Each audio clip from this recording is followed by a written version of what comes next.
Hi there, welcome to Spline Universe. I'm Aya, a Spline expert designer and your guide through the world of interactive 3D. In this tutorial, I will show you the basics of how to work with the outline layer in Spline. We will create a simple Lego block with an outline style from modeling to materials. Okay, let's get started. First, let's create a basic block. Change the snapping setting to object. Add a cube from the top toolbar. Set the size to 500 for X and Z, and 250 for Y. Change the corner size to 0 in the Shape Properties panel on the right. Next, let's add a cylinder. Switch the viewport to top view and place the cylinder on top of the cube. Just like the cube, set the corner size to 0. Press Ctrl D to duplicate the cylinder. Hold Shift and select both cylinders, then press Ctrl D again to duplicate them. Now we have 4 cylinders in total. Let's group them with Ctrl Z and rename the group Stats. Select both the block and the stats, and align them to the X center and Z center.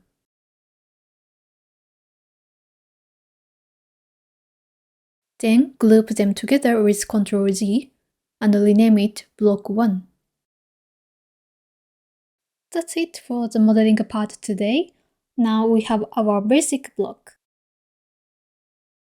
One thing to note about using the outline layer is that, depending on the zoom level, the outline stroke may appear either too thick or too thin in Spline. That's why I usually set the camera position first and then disable the zoom option. So let's set up the camera and export settings before we move on to materials. Add a new camera from the top toolbar. Click Snap to Camera and use this camera at the bottom. Turn Auto Zoom to Yes and adjust the camera position.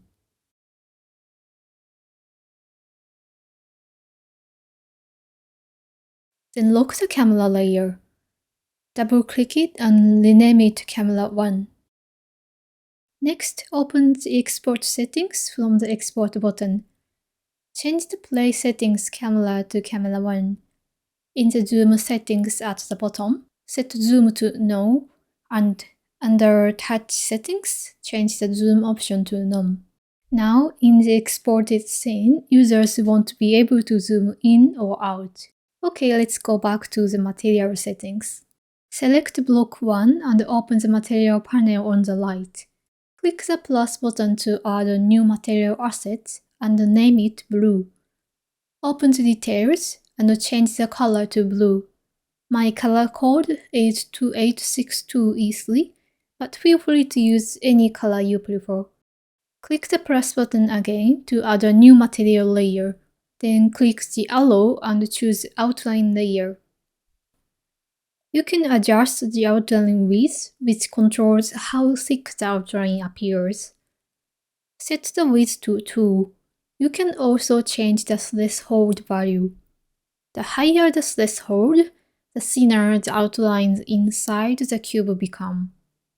If you set the threshold to 0, the outline will cover the entire face. Today I will leave it at 0.2. The smoothing value ranges from 0 to 1, and I usually keep it at 0. There is also another option called Contour. It's not easy to see the effect on the cube, so I will temporarily add a rabbit model and apply the same material to it. When you adjust the lines and the direction, you will notice some interesting effects. You can explore this further if you are interested. But for now, we will leave it at the default setting. That's all for the outline layer. Now duplicate the block with Ctrl D And you will see that the duplicate block is automatically renamed with an updated number. This trick is very useful when working with many duplicate objects. As long as the object's name ends with a half with space and a number, Spline will automatically continue the numbering. Feel free to duplicate the blocks and adjust their positions and rotations.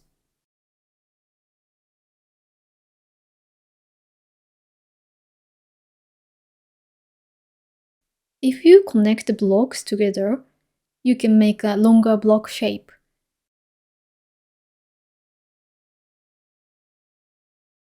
For example, if you change the Y size to 250 and delete 2 stats, you will have a smaller block.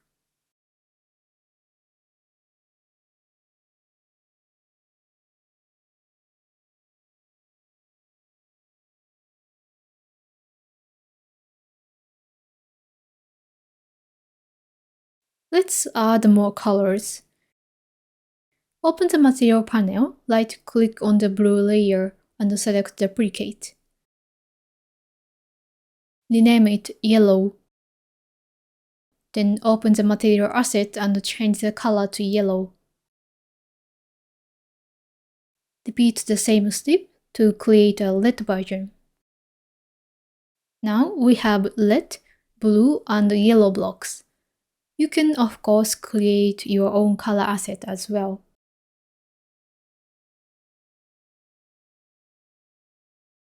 Okay, let's change the background color of the scene. I will use F3, F8, FD, a slightly bluish white.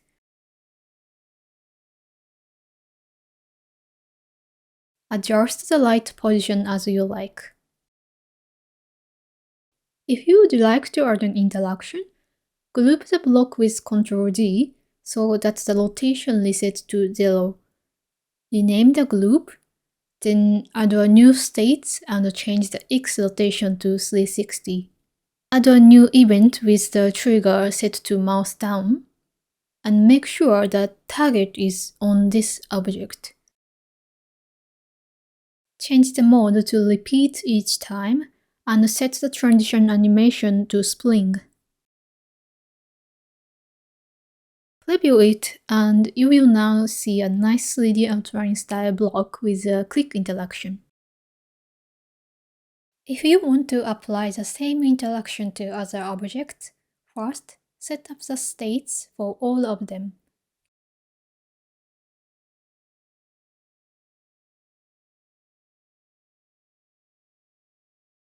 As before, group the block, rename it, add the states, and change the rotation value to 360.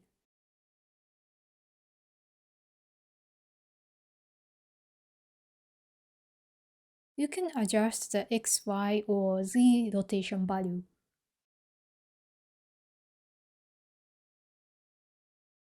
Once all the states are created, you can copy the same interaction to other objects.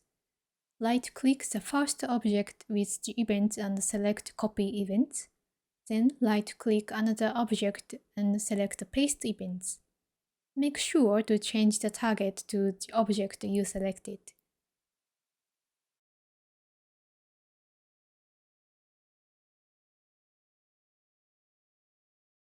Now our scene is ready.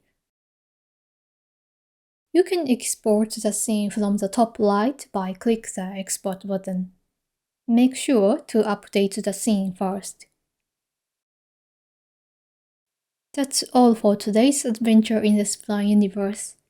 We have covered the basics of the outline layer.